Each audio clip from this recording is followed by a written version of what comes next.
Yo, we live and we back, man. Welcome back to the Golden Goose DFS show. I am your host, Chandler Blakely, aka Goose, here today bringing you another edition of my starting five for DraftKings and FanDuel, alright?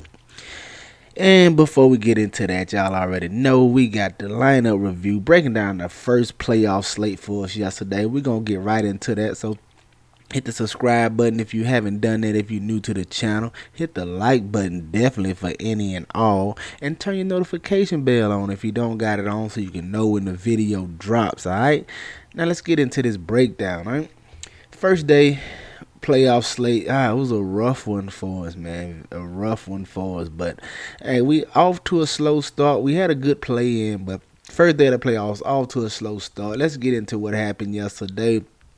This is my best lineup. This is the 22K zone, $5 contest, 5K the first. We got 260 right here, man. Did not come into money. The cash line ended up being about 276, so about 16 points shy of the cash line right here in this contest. If you caught the updated starting five yesterday, you know I went with Kemba Walker, Paul George, Jimmy Butler, Aaron Gordon, and Serge Ibaka. All right. Yes, start at the top. Kemba Walker, my goodness, man. Probably picked the worst time to give you one of his worst fantasy performances of the year. Got him at 7,500, right at 18% on. That's very good ownership, especially on a 4-game slate. And he just wet the bed for us over here, man. 19 DK points. Not good at all. Got into some early foul trouble. Never quite found his rhythm. And Brooklyn Nets begin to play a little better defense and kind of put him away the second half. He just never really got it going in this matchup. Only DK, like I said, only 19 DK points. Let us down here. But here's the thing: it's playoff basketball, guys. I guarantee you tomorrow, Kemba Walker is probably going to be cheaper because nobody owned him today. And he's probably gonna come in at lesser owned just because he let everyone down today. And I'm probably gonna go right back to him. Nothing's gonna change. Like I said about the matchup, he's still gonna be in a great spot. And I'm going to go right back to him more than likely tomorrow. It's just the nature of the beast. Sometimes guys have bad games. It just happens. Don't let that scare you off. Trust me, I'm going to come right back to Kemba Walker. All right? Coming in at shooting guard, PG-13. This was one of my chalkier plays. I knew he was going to be chalky just because of the price. The price was so good on him. Got him at 49% ownership. He gave us right at 40 DK points. Just okay. Pandemic P flashed his head in the first half. He struggled, man. I thought it was all over with for us. But he kind of got it together the second half to turn out a decent performance and not kill us here. But definitely not as good as we thought it was going to be. I thought he should have been pushing. I thought he was going to be pushing about 50 fantasy points. And so did a lot of the field, as you can see by the ownership. But just 40 DK points at him, just okay. Coming down to Jimmy Butler, 8,400. Another one of our chalkier guys here. But like I said, I was okay with getting some of the chalk here. And plus, I like to play, especially since I knew I was going to be different with Kemba Walker and a few of my other plays. So Jimmy Butler, 43% on. Gave us 47 DK points in an overtime game. Very solid. It just felt like he should have gave us more, right? If you had Jimmy Butler right, that overtime game, it just felt like he should have gave us 50 plus yesterday. He really didn't. He didn't, but still a solid performance out of him going against the Milwaukee Bucks. And in my power forward spot, I went Aaron Gordon. If you saw the video yesterday, you know he was a guy I was on heavily. Got him at 19% on at 5K over here on DK. Gave us 30 DK points, man. 6x4 is very solid. But now we'll take that from him. That's a very solid performance. Thought he'd give us a little more in this game with it being a pace-up matchup against the Trailblazers, but very solid nonetheless at 19% on. Definitely did good for it. We have no problem going back to Aaron Gordon. His price might drop a little bit too, but keep your eye on that. And at the center spot, just a value play I felt like people were sleeping on yesterday. I thought it was very solid value right here with Serge Ibaka at 4,500. As you can see, the ownership got him at 8% on. My thinking, he gave us 22 DK points. Very solid effort, especially since he only played 13 minutes, man. He could have gave us a monster performance and really broke the slate for us yesterday. But I don't know why the Clippers only played him 13 minutes. Now, my thought process was going Serge Ibaka.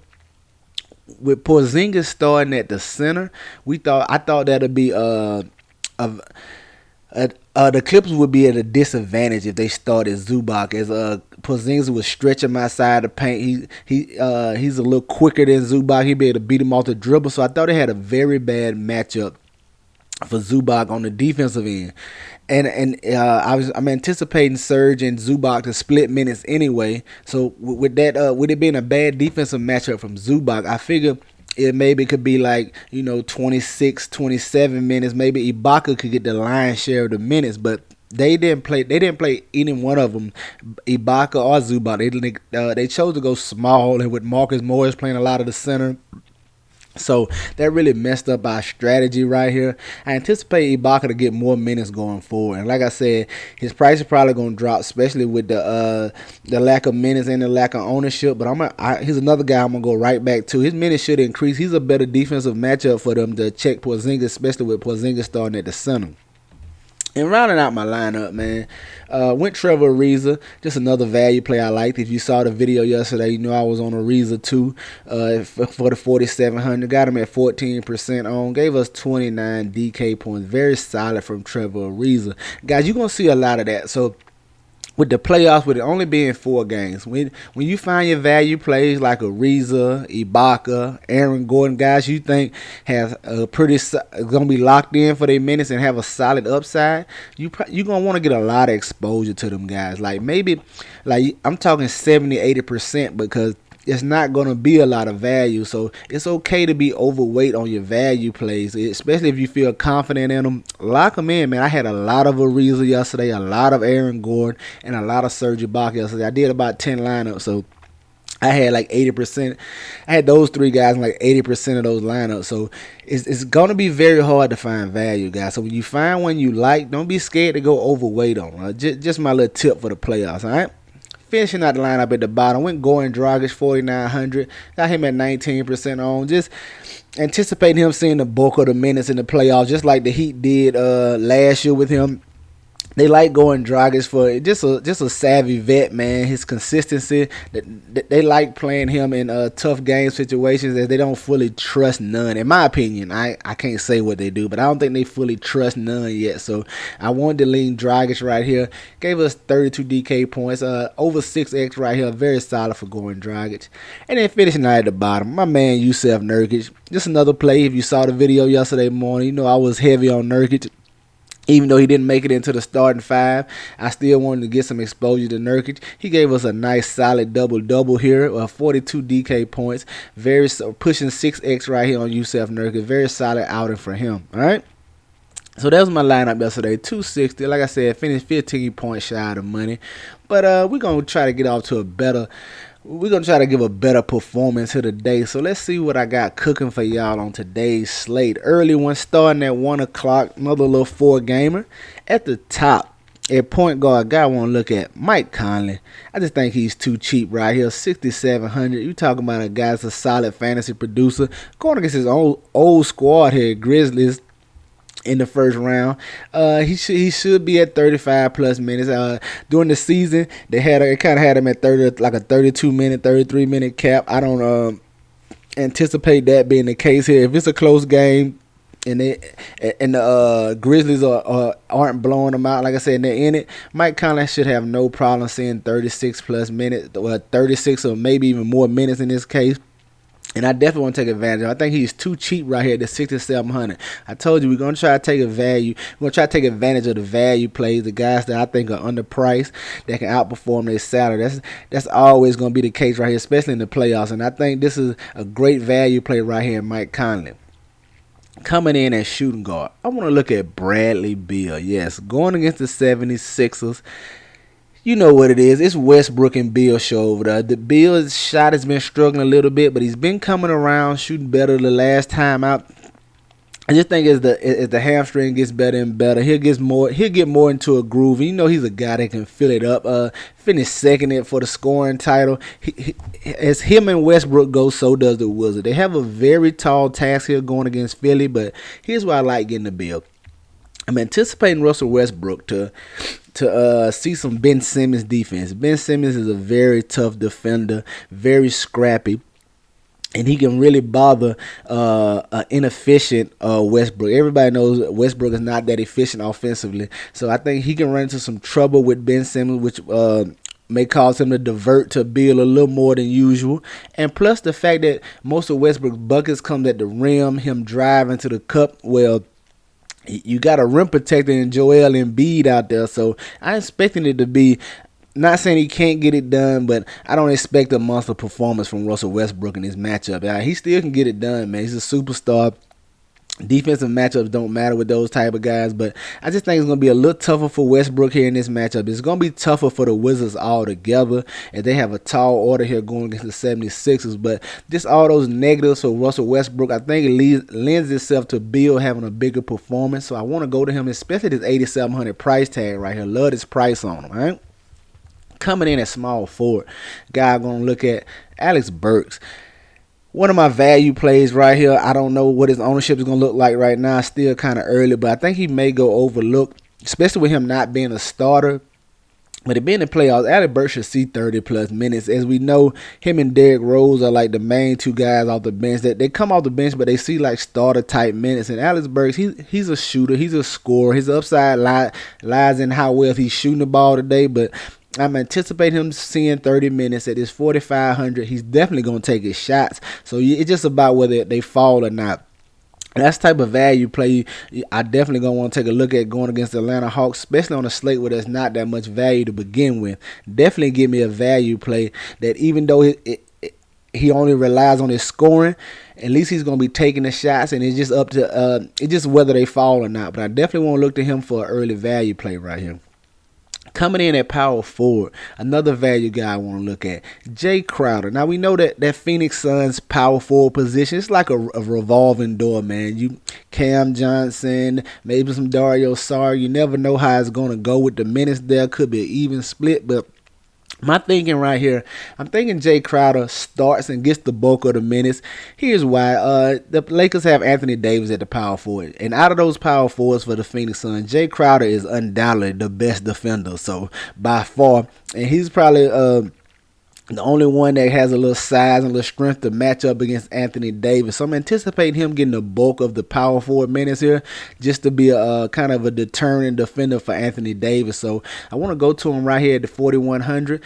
Now he's not the wow play like, oh man, Jay Crowder, you're not gonna love to get him here. It's gonna be a little uncomfortable, but hopefully, like I said, he gets the bulk of those minutes. He can hit some of those corner threes and elbow threes that he like to shoot, and really give us a solid performance. We're not going to need much from him at this 4,100. If he can get us 26 plus, maybe 30 fantasy points, that'll be a real win for you right here. I like getting the Jay Crowder. And coming in at the center spot, going to the other side, man, Philly, Washington, the highest total on the slate already. Washington's favored by 8, so hopefully the Wizards are fighters, man. I don't expect them to get wiped off the map, but they're going to fight the whole game. I told y'all earlier in the year, the Wizards are going to fight the whole game. It's going to be hard to blow. It's hard to blow them out because they don't stop, so they're going to keep coming. So I'm expecting Embiid to get full run. I'm not anticipating a blowout here, and Embiid should just punish them down low, man. The Wizards have 3 bodies they can throw at them. Their best defender probably going to be Alex Len on them, but Embiid has just been a monster this year, just truly dominant. I expect him to continue that right here going against the Washington Wizards, as I don't anticipate them being able to do much with Embiid on the block, all right? There you have it, my starting 5 for DraftKings: Mike Conley, Bradley Beal, Alex Burks, Jay Crowder, and Joel Embiid. Let's go take a look at FanDuel, see what I'm liking over there. Coming in at FanDuel, staying with my boy at top, Mike Conley, a little more expensive over here, $7,200, but I still think it's a solid price over here on FanDuel. Mike Conley is my favorite player today across both sites. Get you plenty of Mike Conley today. Coming in at shooting guard, I want to look at Devin Booker, $7,800. I think that's a little discount over here on Devin Booker going against the Los Angeles Lakers. Tough defensive matchup, but they're gonna need his scoring to take down the Lakers here, and then him and Chris Paul are gonna have to play well for them to even to get a win here against a Lakers team that's kind of struggling a little bit, but they're gonna get better as the playoff goes and as LeBron gets healthier. They're gonna need Devin Booker. Just need his shot to be falling right here. You're gonna need a lot of raw points for Devin Booker to get you a ceiling type performance, and I'm okay with taking a chance on that right here, especially at this 7,800. Coming in a small forward. Guy want to look at Kyle Anderson, 6,300. A little more expensive. He's a little cheaper on DraftKings. He's a solid play on DraftKings as well. He almost made the starting five, but looking at him over here on FanDuel, he's been very solid so far. And the main reason I'm considering Kyle Anderson over here, he's stepped it up defensively in these playoffs, man, adding blocks and steals to the repertoire, and that definitely gonna pay dividends over here on FanDuel, where they count for 3 points each. So I think Kyle Anderson is a very solid player, 6,300. Going against the Utah Jazz here. Coming in at power forward. Staying with my boy Jay Crowder, 4,800. Just another value play. I just broke down to expect him to see the bulk of the minutes at the power forward spot. I like getting Jay Crowder in this matchup. Hopefully he can get a couple of those tray balls to fall, right? And rounding out that center, just staying with Joel Embiid, 10-1. Just expecting him to be dominant inside against the Wizards. I don't know what they're going to do. Double them on the entry. I just don't know how they're going to defend them. They don't have many ways that's I think are going to hinder his performance, man. Joel Embiid, I'm anticipating a big performance from Joel Embiid, starting the playoff off right, all right? There you have it, man. My starting five for FanDuel: Mike Connolly, Devin Booker, Kyle Anderson, Jay Crowder, and Joel Embiid. Get you some exposure to these guys. Get them in your player pools. You know I'm going to have them in mind, man. That's going to do it for us here today. Y'all know the motto. Chances make champions, man. Let's go. Let's get this playoff money, man. Y'all green up. I'll see y'all tomorrow, all right? Let's go.